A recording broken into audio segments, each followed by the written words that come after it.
Moi, je pense qu'on a surestimé la capacité qu'a son magma à désintégrer. Voilà, je dis pas non plus que c'est juste un souffle, hein.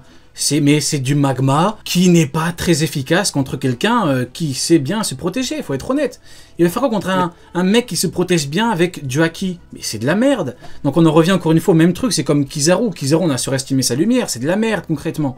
Il tape plusieurs fois le fil, il lui fait rien, c'est de la merde. Kuzan, concrètement, voilà, c'est de la merde. Carrément, Odell a dû leur acheter des patates, parce que ces pics de glace, c'est de la merde. Vous voyez ce que je veux dire? Donc, il restait qu'Akainu, c'est que du magma de merde. Non, peut-être que demain, on apprendra qu'en fait, Akainu fait du karaté, parce qu'il fait du karaté, du taijutsu, je sais pas ce qu'il fait, mais il est nul. Ouais. Akainu est nul. Après, je voulais dire, pour les fans de Pokémon, pour étayer ton propos, il y en a, ils connaissent peut-être Magmar. La première fois qu'on l'a vu enfant, on s'est dit « Oh, trop impressionnant, trop de flow ». Jusqu'à ce qu'on a appris à jouer, on s'est rendu compte qu'il était éclaté au sol. Et bah c'est pareil, frérot. Voilà, il n'y a que les connaisseurs de Pokémon qui vont comprendre mon propos. Là. Oui, par contre, attends, 2 secondes. J'ajouterais juste quelque chose. Vous voyez, par rapport à Akainu contre Aokiji qui a duré 10 jours, j'ai toujours dit que, de fait, c'est factuel, dans le manga, on nous dit que le magma est supérieur à la glace. Parce que le magma d'Akainu a fait fondre très facilement l'iceberg qu'a envoyé Jose, et il peut carrément brûler du métal. Donc son magma est supérieur, c'est factuel. Donc ouais, scientifiquement tu en avais parlé. Du coup j'ai toujours dit que en gros c'était bizarre, ce combat-là faudrait avoir des explications. Les mecs, j'ai compris, Akainu est juste nul. Il n'arrive pas à fumer un putain de robot qui court dans le vent. Vous voyez, il n'arrive pas, son magma ne fait rien à sa jambe, à la jambe d'un robot, comme il le dit bien, un mec sans âme, sans volonté. C'est normal que le mec mette 10 jours à battre Kuzan. C'est normal, il est nul. Il est nul. Donc voilà, je pense que c'est ça le secret d'Akainu. Il est complètement nul. Le mec, il a un fruit naturellement supérieur, et pourtant il a mis 10 jours. Donc Aokiji devait lui mettre des grosses patates de haki, et Akainu devait se chier dessus contre les patates de haki parce que j'ai pas d'autre explication. Factuellement, j'arrive pas à expliquer concrètement plutôt comment c'est possible. Le mec il a un fruit supérieur, il arrive pas à gérer 10 jours les mecs. Et le pire c'est qu'on a vu à Marineford, hein, un petit moment d'inattention, on a vu ce qui peut se passer, hein, Barbe Blanche, Jose, etc. Donc à la fin des 10 jours, à tous les coups, il a dû le prendre bizarrement. À tous les coups, Aokiji, il allait gagner. Hein. Donc l'info qu'on avait eu au début, même on nous dit Aokiji c'est le plus fort de la marine, c'est certainement vrai les mecs. C'est certainement vrai. Le mec que Garp a entraîné était certainement plus fort qu'Akainu, un mec qu'on a collectivement surestimé, alors que ce mec-là a juste bénéficié d'un petit boost de spectacularité parce que c'est le boss d'arc en équivalent. Mais ce mec est nul. Voilà, il est mauvais. Voilà. Donc qu'est-ce que tu voulais dire, Nil? Sur le truc scientifique, mais du coup, j'ai déjà dit la dernière fois, c'est juste que le feu n'a pas de limite. Enfin, la chaleur n'a pas de limite, alors que le froid en a une. Donc du coup, c'est logique que du magma puisse vaincre de la glace, quoi. Voilà. Le manga nous dit que oui. La science nous dit que oui. Mais t'as quand même des gens, ils ont fait c'est quoi, il y a le bac de science encore, SVT. Ils ont eu 3 au bac de SVT, ils veulent nous apprendre qu'en fait non, ça fait égalité parce que sur YouTube, ils ont vu un mec mettre du faux magma contre un gros bloc de glace. Arrêtez les mecs, arrêtez de vouloir jouer scientifique. Dans les faits du manga, et la science nous dit qu'il est au-dessus. C'est pas avec ton 3 au bac de SVT que tu vas nous apprendre la vie. Faut dire la vérité, on n'en peut plus. Tu pourras plus jamais dire que t'étais pas avec moi en école primaire, t'es cramé, frérot. Pourquoi T'as dit bac SVT, frérot. Le bac en SVT, c'était en 1822, frérot. Ça existe plus, frérot, maintenant c'est qu'au collège, SVT, frérot. C'est vrai, ça existe plus. Ah bah écoute, tu viens de m'apprendre quelque chose. T'es enseignement primaire, ça y est, frérot. Ah ouais, gros, t'es vieux, c'est tout mon rêve. Après, moi, je vis dans le passé, mais au moins à l'époque, on nous apprenait des vrais trucs en SVT. On passe au tout dernier sujet. Nous avons, du coup, hop, dernière page, on a une très belle double page où on voit un Kuma énorme. Il y a l'auteur qui le montre bien en mode énorme, il est gigantesque, on dirait limite un géant. C'est bien pour nous montrer, il y a l'aspect un petit peu protecteur qui est bien mis en avant. Et t'as Saturne qui est encore plus énorme, qui lui met un big coup de patte. Il fait Bartholomew Kuma. Et le pire, c'est que la patte, elle a bien planté son dos. Hein. En plus, il a visé au milieu, là, c'est horrible. Et là, t'as Kuma qui se relève, qui chope la patte et qui charge la patate. Et moi, je trouve ça fou. Je trouve ça complètement fou. Bonnie, encore une fois, hein, Bonnie m'a fait chier, mais Pumba me fascine. Voilà, je trouve ça fou que le mec vienne comme ça et charge une si grosse patate. T'as dit quoi? Mais tu sais, je me dis, il y a un monde...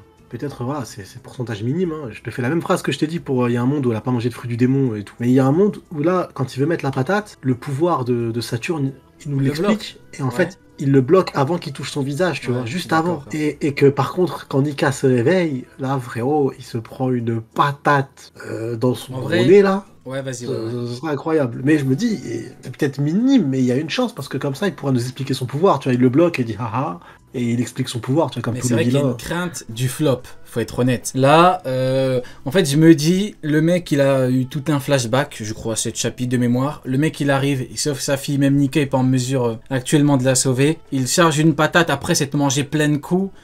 Si là, il flop, je trouverais ça, excusez-moi, c'est peut-être pas bien, mais je trouverais ça tellement drôle que je vais devoir lui chier dessus à Kuma. Donc s'il te plaît, Kuma, pour ton bien, j'ai pas envie de te chier dessus après tout ce que t'as fait. Donc s'il te plaît, ne flop pas. Là, j'ai des attentes. Je dis pas que c'est à cause de mes attentes que je vais te chier dessus si t'as un truc, non. Je me dis que normalement, tu mérites de lui mettre une patate. Via ce mérite, si tu flops, je trouverais ça grotesque, en fait. Je sais pas si c'est le bon terme, mais à minima grotesque, et je vais devoir te chier dessus. Et je vais devoir dire que Saturne est en réalité le véritable GOAT. Donc, s'il te plaît, Kuma, j'ai pas envie de te voir flopper. Si tu flops, ça va vraiment me faire chier. Hein. Le pire, c'est que Saturne, je le mets à un gros niveau, moi. Je le mets théoriquement en intermédiaire. Théoriquement, parce que le mec peut être un peu en dessous. Au-dessus, c'est extrêmement compliqué, voire impossible. Mais en dessous, il y a bien plus de chances. Mais théoriquement, je me dis que via ce qu'il représente, c'est une possibilité, mais encore une fois, quelqu'un de bien plus faible peut faire mal à quelqu'un de bien plus fort. C'est arrivé plein de fois. On a vu l'eau, il a mis un quoi, barbe noire là, barbe poire, on dirait qu'il allait mourir, hein, barbe poire. Hein. Donc Queen Big Mom, on connaît, on a plein d'exemples. Hein. T'es pas obligé d'avoir le même niveau pour faire très mal. Mais voilà, si tu flops, ça va me faire chier moi un petit peu, parce que je me dis putain, hein, tout ça pour rien quoi. Parce que je veux bien qu'il y ait le truc avec Nika, je suis d'accord, mais gros, au moins, tape-le, quoi. Donc toi, du coup, Neil, c'est quoi ton avis là-dessus? Bah, je l'ai donné, je pense vraiment que... déjà, j'ai envie de voir une grosse patate de fou, mais je pense que derrière, on va avoir un combat Luffy, quoi. Je pense que c'est là que la scène va être par rapport belle. au flop, est-ce que tu penses qu'il y a de grandes chances pour que le mec flop, mais totalement, quoi? Justement, s'il y a un combat Luffy, ça veut dire que Kuma tombe. Ça veut dire que Kuma tombe et se fait sauver par son héros. Oui, mais la Moi, c'est patate, ça que quand je parle du flop, c'est la patate, en gros. Est-ce que tu penses que la patate peut flop? Ah, pas le combat. Non, pas non, le combat, bon, juste je la pense que patate. oui. Je pense que oui, en combat complet, il peut pas vraiment le battre, quoi, je pense. Donc, je parle vraiment de la patate. Est-ce que tu penses qu'elle peut flop ou pas, dans un premier temps? Bah, en vrai, si c'est une scène à la Barbe Blanche, tu te rappelles quand il charge le poing, il l'envoie et il peut pas toucher. Je crois que c'était Teach à ce moment-là. Barbe Il peut poire, pas ouais. le toucher L'infâme parce barbe que poire. il a une attaque ou je sais plus ce qu'il a à ce moment-là, mais il peut plus le toucher. Le point s'arrête juste avant. Si c'est un truc comme ça, en mode dysfonctionnement ou quoi, en vrai, je comprendrais. Mais sinon, il a trop souffert. Il mérite de lui donner une patate, frère. Tu vois ce que je veux dire? Et de lui donner. Et nous, on mérite de voir ça. Oh, moi, j'ai Donc, pas forcément envie que Saturne se fasse beaucoup chier dessus, mais oui, c'est vrai que nous, en tant que personnes qui respectons Kuma, c'est vrai que oui, je vois ce que tu veux dire, oui, c'est vrai. J'abuse un peu, j'abuse un peu. Non, j'ai trop, j'abuse un peu. C'est vrai que ouais, on mérite de voir une patate de Kuma. Tu dis en tant que personne qui respecte ton Kuma, moi je te dis en tant que personne qui a subi le flashback, on mérite quand même d'avoir un résultat. Le bâtard, il a dit en tant que Être personne qui a fou, il subi était le bien le flashback. flashback. Mais non, c'est parce que vous avez le cœur noir, le flashback était délicieux. Ah, je suis mort, t'es de merde. En tant que personne qui a C'est bien. subi. On a bien fait de te fumer tout à l'heure. Ah, le bâtard, je te jure, c'est vrai. Ah, le bâtard, il a dit en tant que personne qui a subi. Non. Après, je dis ça, mais moi, j'ai dit qu'en tant que personne qui a subi l'infâme Pony, eh ben, je méritais de voir Pony se faire chier dessus, et c'est ce qu'il a dit. Saturne, il lui a chié dessus, il a dit, ouais, tu me demandes de comprendre un insecte, quoi. Donc, très que j'ai bien mangé, moi, en tant que anti-Pony. C'est vrai que c'est vraiment une merde, pour le coup. Et toi, du coup, Ouais. Sony, maintenant, en termes de ce qu'on peut avoir après, je suis d'accord avec toi, le mec peut flop. Ce serait dommage, mais il peut flop.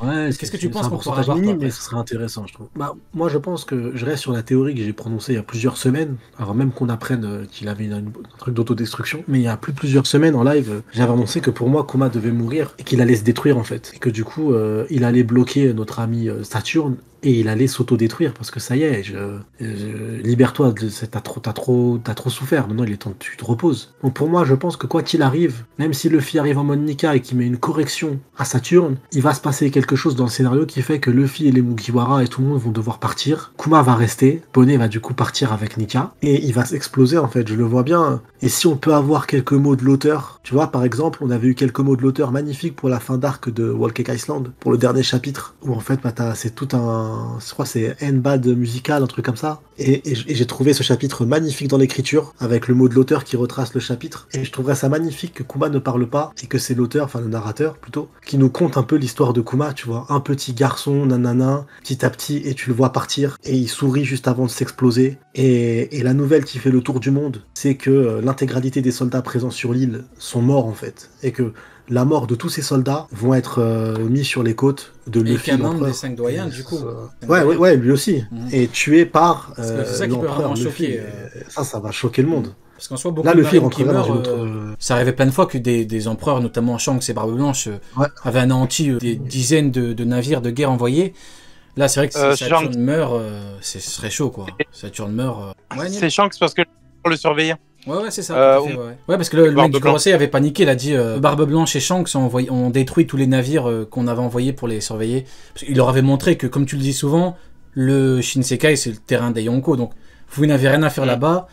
Qui plus est, vous n'avez pas à nous surveiller, quoi. Donc on n'est pas vos petits. Comme ça me rappelle Kaido et Big Mom, quand ils s'étaient parlé au téléphone, il y avait le vice-amiral qui a dit putain, mais ils en ont rien à foutre qu'on les entende. Bon, bah concrètement, c'est la même chose, quoi. Ils leur montrent qu'ils s'en foutent d'eux. Donc ouais. Et toi, du coup, Neil, en termes de fin probable par rapport à l'arc, hein, au-delà du combat Kuma. Bah, le coup du narrateur, le problème, c'est que ça nous ferait juste en mode voilà, les pirates sont méchants et tout. Moi, ce que j'aimerais, c'est pas que le fils soit considéré encore plus comme un méchant, c'est que sa prime augmente parce qu'il a Wikileaks en fait, tu vois. J'aimerais qu'il y ait une révélation au même titre que ce que Baggy avait montré à Marineford en frère, c'était un forceur frère. Et il a pris le Dendenmushi, il a forcé pour que tout le monde puisse regarder ce qui se passe. Ben en vrai, un truc comme ça, en mode il déclenche des Dendenmushi vidéo où il y a un truc qui leak vraiment au niveau de Big News, etc. Et que tout le monde s'en aperçoit que le gouvernement mondial et le Gorosei sont des enculés. Je pense que c'est ça qui peut faire une vraie différence, tu vois. Parce que là, on est parti sur la Cross Guild qui va attaquer la marine. Donc, un soldat mérite je sais plus combien de trésors, machin et tout. Là, si tu pars en plus sur les civils qui se rendent compte que leur gouvernement est corrompu et que tout ce qui leur arrive en pauvreté, etc., c'est à cause d'eux, il y aura la Cross Guild, les civils qui ont faim, et les civils même qui n'ont pas faim, frère. Et même les rois et reines qui sont pas à la base concernés sauront par exemple qu'il y a quelqu'un qui s'assoit sur le trône. Tu vois, rien que ça, déjà, enfin rien que ça, c'est déjà beaucoup. Mais tu vois, une info comme ça, le fait de retourner le monde contre les dirigeants du monde, je pense que c'est ce que j'ai le plus envie de voir leak avec la phrase du narrateur de l'incident de Egghead, tu vois. Moi, je trouverais ça incohérent, perso. J'en parlais en plus en live la dernière fois, pareil, parce que le monde entier sait que les Tenryubito c'est des merdes. Donc le monde entier, maintenant, si le monde connaît le Gorosei, forcément ils sont rattachés aux Tenryubito. Tout le monde sait que c'est des merdes. Ils ont le droit de vie ou de mort sur n'importe qui.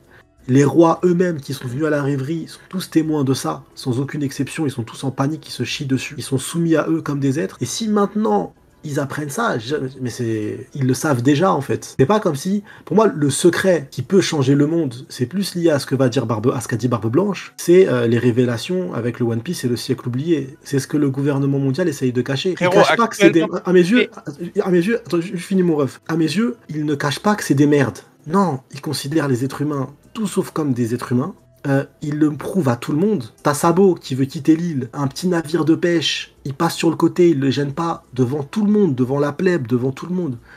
Il l'a fumé en 4K, il est pas mort, mais les gens pensaient qu'il était mort. Est-ce que quelqu'un a réagi? Est-ce que non? Ils s'en foutent. Ashabaoti, pareil, à la vente aux esclaves, c'est connu de tous. Tequila Wolf, tout est... Le monde sait comment le monde de One Piece fonctionne, en fait. Les gens savent, oh, mais il est fou. On le voit quand Zoro, il marche face à un Tenryubito, mais il est fou, qu'est-ce qu'il fait? Si un Tenryubito s'arrête et dit, t'es ma femme, le gars dit, mais c'est ma femme, et la femme dit, mais j'aime cet homme. Tais-toi, t'es mon esclave, t'es ma femme, viens. Ça se passe. Donc, pour moi, le monde de One Piece, ouais, ça... Moi, c'est personnel, je dis pas que peut-être je te raconte de la merde, mais moi, je trouverais ça incohérent personnellement, parce que ils savent déjà tout ça, et les peuples qui souffrent, c'est les peuples qui, les peuples qui souffrent, c'est les peuples qui sont affiliés, qui ne sont pas affiliés au gouvernement mondial, donc ils savent qu'ils sont abandonnés.